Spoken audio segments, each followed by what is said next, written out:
Hello everybody, so today I'd like to take out another figure, G1 Wheeljack. Now this guy looks pretty cool. I can't remember the name of his car, I think it's like a Lancia Turbo something. But anyway, it's a pretty cool looking vehicle mode. Now this is one of the ones I've been looking for quite a while, as with the G1 Trailbreaker. And yeah, this was the next one on my bucket list. He's a little rough around the edges, but for the price I was paying for, I'd say it was a pretty good deal.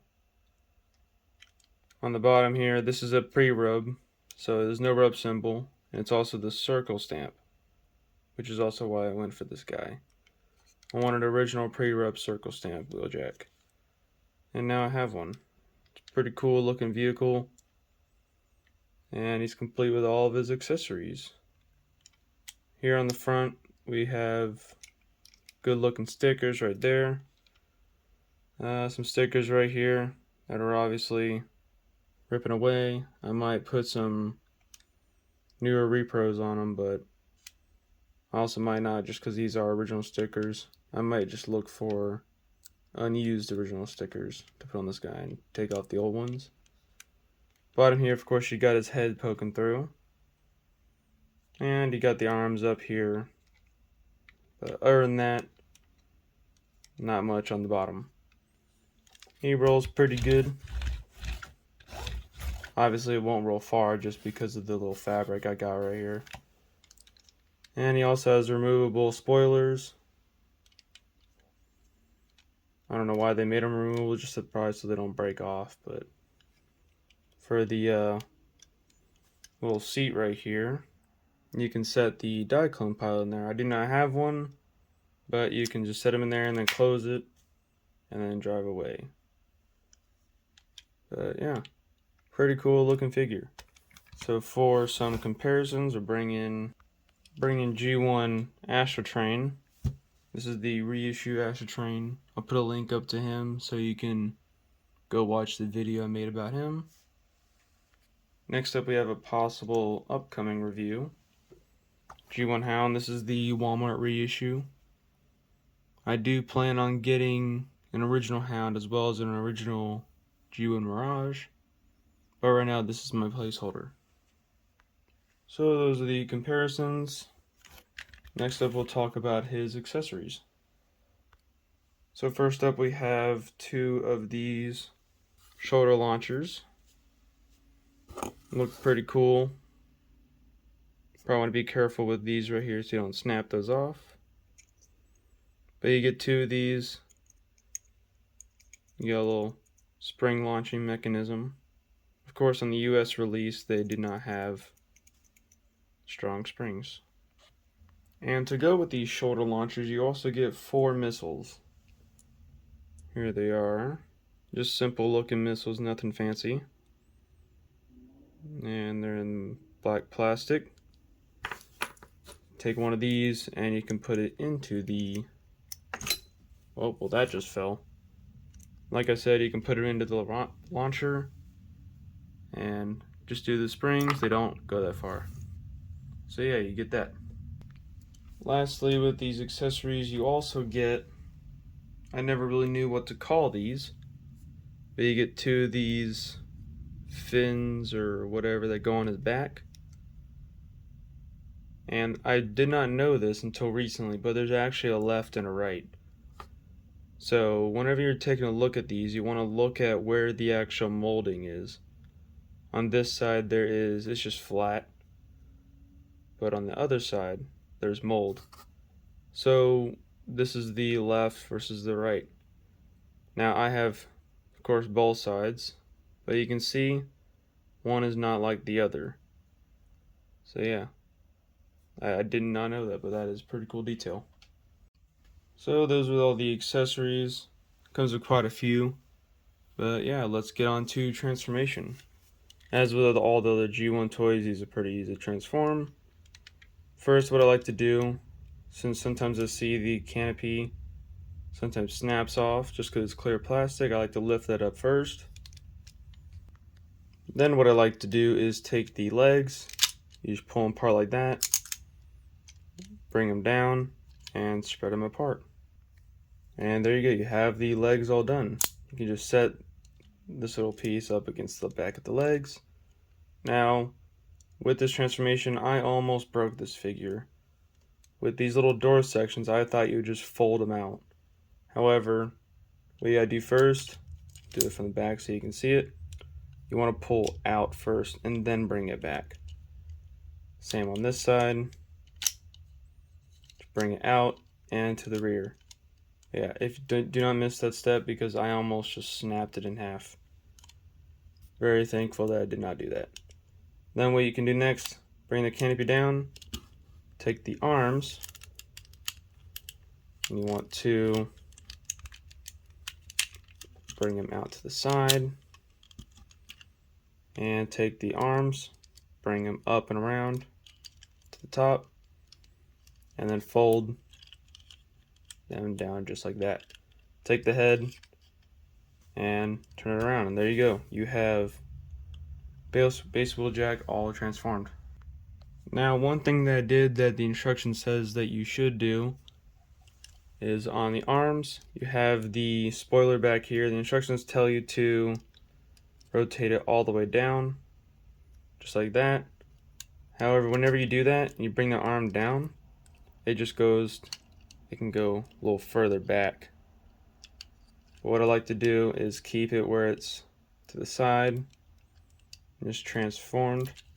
So when you bring it down, it'll catch on that little piece. And if you have loose arms, they'll stick out a little further. But on mine, he's a little down at the front a little too. So I guess it really doesn't matter, but that is what I like to do. Next up, we'll give him his accessories. We'll start with these little fins. Again, there's a left or right. You want the detailed molded piece, you want that facing up. So this is the right wing. And you want to just tap them on right there. And I believe there's another variant of some sort, maybe the one with the rub symbol, where the actual holes to the wings are a little wider or a little narrower.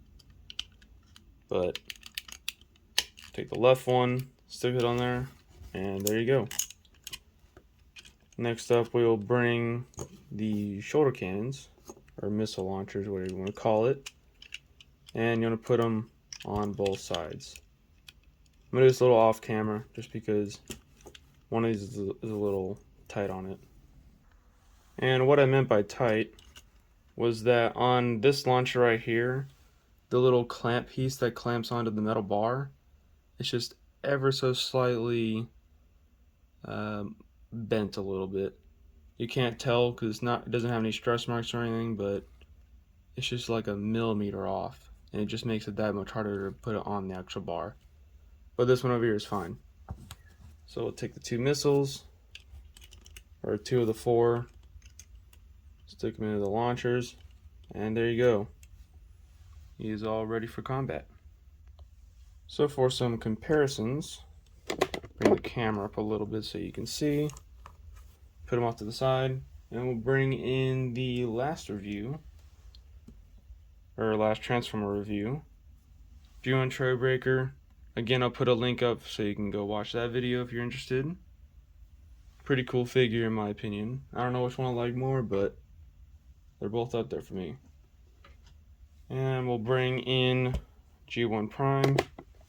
It's the Walmart reissue. I do have an original, but he's very loose. But yeah, there we go.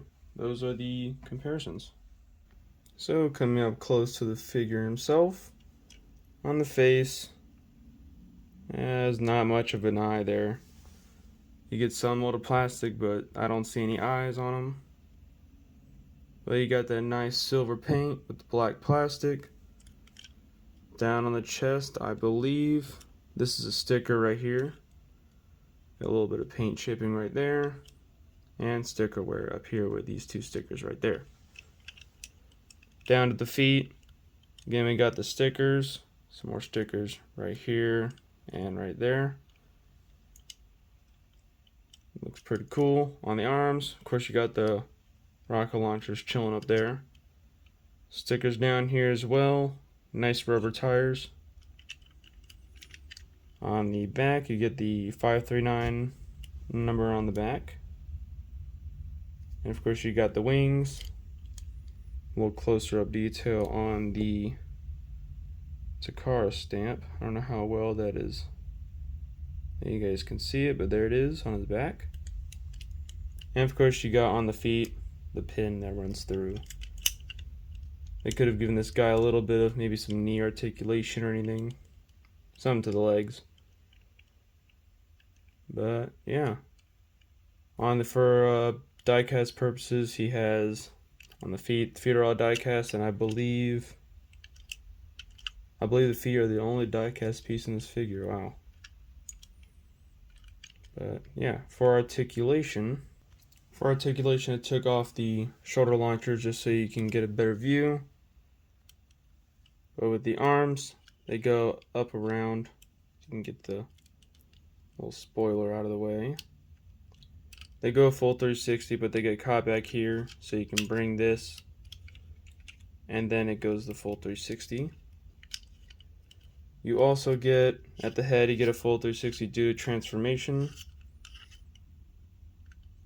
You got this hinge, just want to move that around.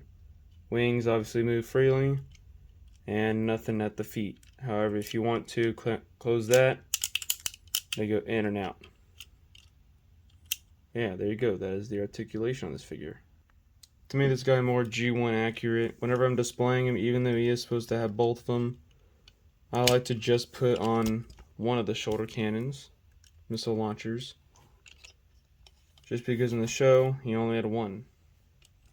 So that is how I will probably be displaying him. So yeah, he's pretty cool. So that is the end of this video. Hope you guys enjoyed it. If you guys want, you can go check out the many other playlists that I've made on this channel, as well as check out the polls where I post different Transformers, and you can choose what and vote for what the next video will be about. This figure is just pretty cool, and I'm sure other people would agree as well.